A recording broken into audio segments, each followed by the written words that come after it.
ആർ.എം.പി. നേതാവ് കെ.എസ്. ഹരിഹരൻ നടത്തിയ പരാമർശം കേരളത്തെ അക്ഷരാർത്ഥത്തിൽ ഞെട്ടിച്ചു. ഉത്തരവാദിത്തപ്പെട്ട ഒരു രാഷ്ട്രീയ നേതാവിൽ നിന്ന് ഉണ്ടാകാൻ പാടില്ലാത്ത പരാമർശം. ആർ.എം.പി. ഒരു ചെറിയ പാർട്ടിയാണെങ്കിലും വലിയ രാഷ്ട്രീയ ആശയങ്ങൾ ഉയർത്തിപ്പിടിക്കുന്നവരാണ് എന്ന് കരുതുന്നവരാണ് മലയാളികളിലേറെ. അങ്ങനെ ഒരു പാർട്ടിയുടെ കേന്ദ്ര കമ്മിറ്റി അംഗമാണ് ഇത്തരത്തിൽ ഒരു പ്രസ്താവന നടത്തിയത്. ആർ.എം.പിക്ക് ഒരു കേന്ദ്ര കമ്മിറ്റി ഉണ്ട് എന്നത് പലരും ഈ ഘട്ടത്തിലാവും മനസ്സിലാക്കിയിട്ടുണ്ടാവുക. ചെറിയ പാർട്ടിയാണെങ്കിലും അതിനൊരു കേന്ദ്ര കമ്മിറ്റി ഉണ്ടാകാം. കേന്ദ്ര കമ്മിറ്റി അംഗം കൂടുതൽ ഉത്തരവാദിത്വത്തോടുകൂടി പെരുമാറേണ്ടതാണ്. കെ.എസ്. ഹരിഹരൻ്റെ ഭാഗത്തു നിന്ന് അത് ഉണ്ടായില്ല. അങ്ങനെ ഉണ്ടാകാത്ത ഘട്ടത്തിൽ രാഷ്ട്രീയമായി അതിനെ നേരിടുകയായിരുന്നു മറുഭാഗം ചെയ്യേണ്ടത്. അവരുടനെ ഒരു പടക്കവുമായി അയാളുടെ വീട്ടിലേക്ക് പോയി. അവിടെ അത് പൊട്ടിച്ചു, ഭീകരാന്തരീക്ഷം സൃഷ്ടിച്ചു. ഇപ്പോൾ പോലീസിൻ്റെ FIR പുറത്തു വന്നിരിക്കുന്നു. പ്രതികൾ ഇടതു പ്രവർത്തകരാണ്. ഇത് നൽകുന്ന സൂചന എന്താണ്?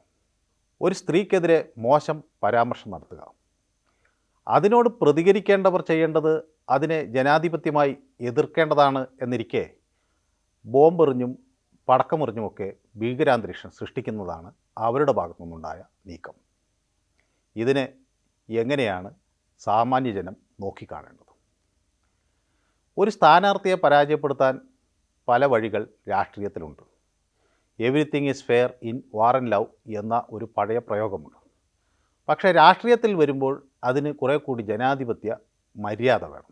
പ്രത്യേകിച്ച് ഒരു സ്ത്രീയോട് രാഷ്ട്രീയപരമായി ഏറ്റുമുട്ടുമ്പോൾ വ്യക്തമായ രാഷ്ട്രീയ മര്യാദ പാലിക്കാനുള്ള ബാധ്യസ്ഥത എല്ലാവർക്കുമുണ്ട്. കെ ശൈലജ ടീച്ചർ ഒരു സാധാരണ വ്യക്തിത്വമല്ല. കോവിഡ് കാലത്ത് അവർ വലിയ ജനപ്രീതി നേടിയതാണ്.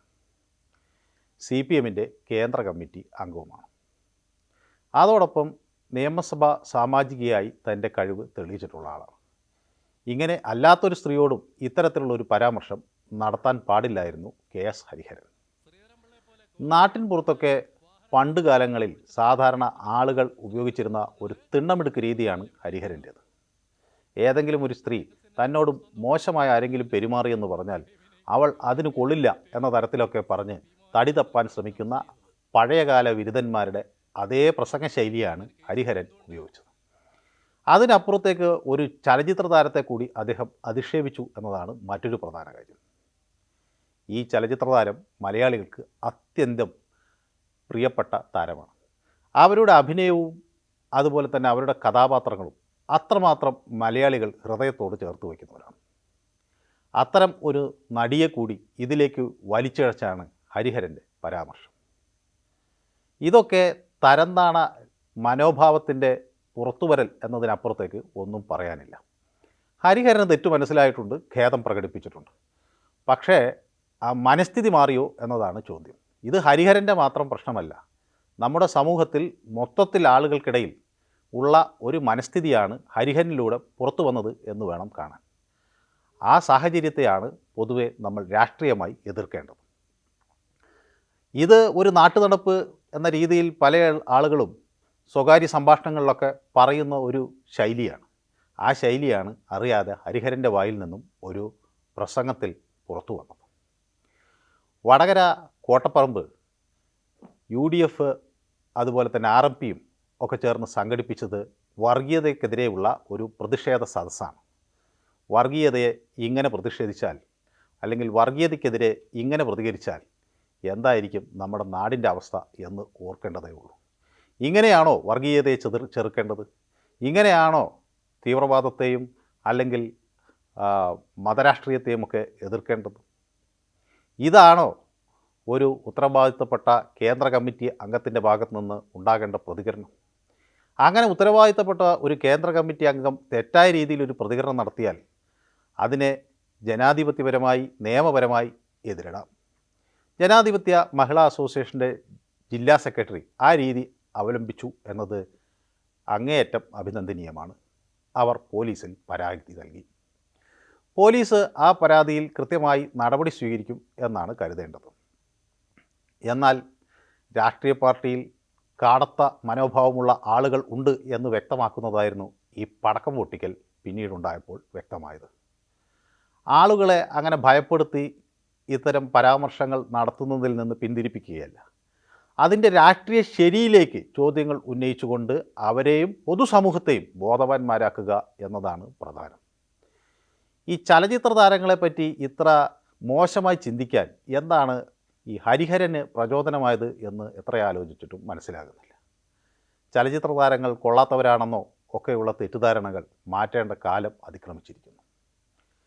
പലരും അവരുടെ രാഷ്ട്രീയ നിലപാടുകൾ കൊണ്ടും സാമൂഹിക നിലപാടുകൾ കൊണ്ടും ഇന്ന് വളരെ വ്യക്തമായി സമൂഹത്തിൽ നിറഞ്ഞു നിൽക്കുന്നവരാണ്. ചലച്ചിത്ര രംഗത്ത് പ്രവർത്തിക്കുന്ന ആളുകൾ അവരുടെ നിലപാടുകൾ ഉറക്കെ പറയാൻ ധൈര്യം കാണിക്കുന്നവരാണ്. അതോടൊപ്പം തന്നെ ഒരു കലാരൂപത്തെ പ്രോത്സാഹിപ്പിക്കുക എന്ന, അല്ലെങ്കിൽ ഒരു കലയെ പ്രോത്സാഹിപ്പിക്കുക എന്ന തരത്തിലാണ് അവർ ചലച്ചിത്ര രംഗത്ത് വരുന്നത്. അത് അവരുടെ ആഗ്രഹമാണ്, അവരുടെ അഭിലാഷമാണ്, അവരുടെ പാഷനാണ്. അത്തരമൊരു മേഖലയിൽ ഒരു സ്ത്രീ മുന്നോട്ട് വരുമ്പോൾ അവരെ ഇത്ര താറടിച്ച് കാണാൻ കേരളം ഇനി തയ്യാറായിക്കൂടാ. അതുകൊണ്ട് ഹരിഹരൻ ഈ സാമൂഹ്യ മാധ്യമങ്ങളിൽ നടത്തിയ ഒരു മാപ്പ് പറച്ചിൽ കൊണ്ട് ഈ പ്രശ്നം അവസാനിക്കുന്നില്ല. വേണമെങ്കിൽ പൊതുസമൂഹത്തോടും മാപ്പ് പറയാനും ഖേദം പ്രകടിപ്പിക്കാനും ഹരിഹരൻ തയ്യാറാകും. പക്ഷേ ഇത് തിരുത്തപ്പെടേണ്ടത് മൊത്തത്തിലുള്ള സമൂഹമാണ് എന്ന ബോധ്യം കൂടി നമുക്ക് ഇവിടെ വേണം.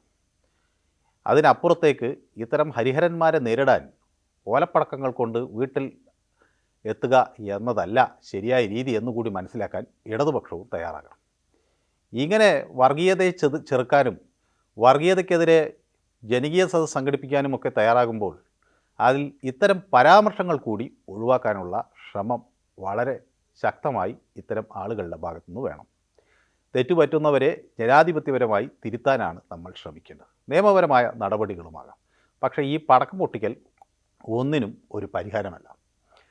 കെ ശൈലജ ടീച്ചർ ഒരു വലിയ പോരാളിയാണ് എന്ന കാര്യത്തിൽ തർക്കമില്ല.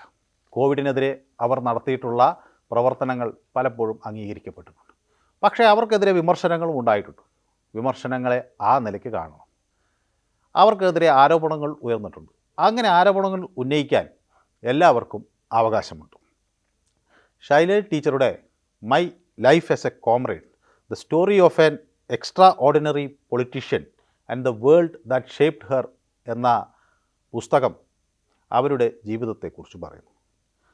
എഴുത്തുകാരിയായ മഞ്ജു സാറ രാജനൊപ്പമാണ് ടീച്ചർ ഈ പുസ്തകം രചിച്ചത്. ഒരു സാധാരണക്കാരിയും നാണം കുണുങ്ങിയുമായ ഒരു പെൺകുട്ടിയിൽ നിന്ന് ഭയത്തെ അതിജീവിച്ച് മുന്നോട്ട് വന്നതും അവർ അധ്യാപികയായി പ്രവർത്തിച്ചതും പിന്നീട് രാഷ്ട്രീയത്തിലെത്തിയതിനും ഒക്കെ കഥകളാണ് ഈ പുസ്തകം വ്യക്തമാക്കുന്നത്. അങ്ങനെ ഒരു സാധാരണക്കാരിയായ പെൺകുട്ടിയിൽ നിന്ന് ഉയർന്നു വരേണ്ട സ്ത്രീകൾ ഒട്ടനവധിയാണ് നമ്മുടെ സമൂഹത്തിൽ ഉള്ളത്. അവർക്ക് മാതൃക ആവുകയാണ് നമ്മുടെ രാഷ്ട്രീയ നേതൃത്വം വേണ്ടത്. ഇത്തരത്തിലുള്ള അവഹേളനങ്ങൾ സ്ത്രീകളുടെ മുന്നോട്ട് വരവിനെ തടയും എന്നത് ഉറപ്പാണ്. അതുകൊണ്ട് ഭരണഘടന അവർക്ക് അനുവദിക്കുന്ന അധികാരം എന്ന നിലയിൽ അത് അനുസരിക്കാൻ നമ്മളെല്ലാവരും ബാധ്യസ്ഥരാണ്. തുല്യത ഇന്ത്യ അതിൻ്റെ ഭരണഘടനയിലൂടെയാണ് നമ്മുടെ നാട്ടിലെ സ്ത്രീകൾക്ക് നൽകുന്നത്. ഒപ്പം തന്നെ കാലങ്ങളായി സ്ത്രീത്വത്തെ അതിനെ അർഹിക്കുന്ന ഒരു പ്രാധാന്യത്തോടു കൂടി കാണണമെന്ന ആശയധാരയും നമ്മുടെ രാജ്യത്ത് നിലനിൽക്കുന്നുണ്ട്. വർഗീയതയെ ചെറുക്കാൻ ഒരു യോഗം വിളിച്ചു ചേർക്കുക, എന്നിട്ട് അതിൽ ഇതുപോലത്തെ ശുദ്ധ പോക്രിത്തരം വിളിച്ചു പറയുക എന്ന രീതി അവസാനിപ്പിക്കേണ്ട സമയം അതിക്രമിച്ചിരിക്കുന്നു. ഏതായാലും ഹരിഹരന് ഒരു കാര്യത്തിൽ തൃപ്തിപ്പെടാം. മറ്റു ചില രാഷ്ട്രീയ നേതാക്കളാണെങ്കിൽ ഇത് പറഞ്ഞ കാര്യത്തിൽ തന്നെ ഉറച്ചു നിന്ന് വീണ്ടും അതിനെ വിശദീകരിച്ച് ആകെ കുളമാക്കുന്ന ഒരു സാഹചര്യമാകും ഉണ്ടാവുക. എന്നാൽ ഹരിഹരൻ പെട്ടെന്ന് തന്നെ തൻ്റെ തെറ്റ് തിരുത്തി. കെ രമ ഒരുപക്ഷെ ഇനി വിവാദത്തിന് പ്രസക്തിയില്ല എന്ന് പറയുന്നിടത്തും തെറ്റുണ്ട്. ഈ വിഷയം ചർച്ചയാവുക തന്നെ വേണം. ഈ വിഷയം തുടർന്നും ആളുകൾ എന്താണ് സംഭവിച്ചത് എന്നതിനെ സംബന്ധിച്ച് വിശകലനത്തിന് തയ്യാറാകണം. കാരണം ഇത് ഒരു ഹരിഹരൻ്റെ മാത്രം തെറ്റല്ല, ഇത് ഒരു മനസ്ഥിതിയുടെ പ്രകടനമാണ്. ഈ മനസ്ഥിതിയും ആശയവുമാണോ ടി.പി. ചന്ദ്രശേഖരനെ പോലുള്ളവർ ഉയർത്തിപ്പിടിച്ചത് എന്ന ചോദ്യം കൂടി ഈ പരാമർശത്തോടെ വരികയാണ്. ഇത്തരം മോശം പരാമർശങ്ങളും ബോംബുകളുമല്ല, മറിച്ച് കൃത്യമായ രാഷ്ട്രീയ നിലപാടുകളും കൂട്ടായ വികസനത്തെക്കുറിച്ചുള്ള കാഴ്ചപ്പാടുകളുമാണ് നമ്മെ നയിക്കേണ്ടത്. അതുകൊണ്ട് ഇവർക്ക് നേരെ മുഖം തിരിക്കാം.